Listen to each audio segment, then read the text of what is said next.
oggi è comune ed è tutti i giorni criticare la Chiesa, sottolineare le incoerenze, ne sono tante, sottolineare i peccati, che in realtà sono le nostre incoerenze, i nostri peccati, perché da sempre la Chiesa è un popolo di peccatori che incontrano la misericordia di Dio. Domandiamoci se in fondo al cuore noi amiamo la Chiesa come è,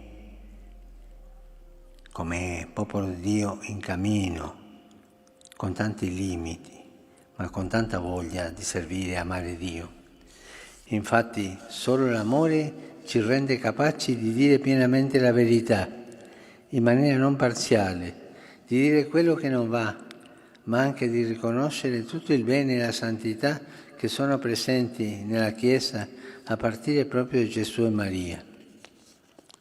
Amare la Chiesa, custodire la Chiesa e camminare con la Chiesa.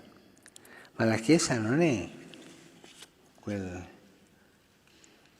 gruppetto che è vicino al prete e comanda tutti. No, la Chiesa siamo tutti in cammino, custodirci uno l'altro, custodirsi a vicenda. È una bella domanda questa.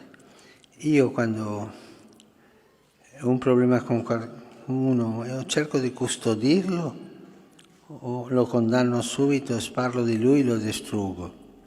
Custodire.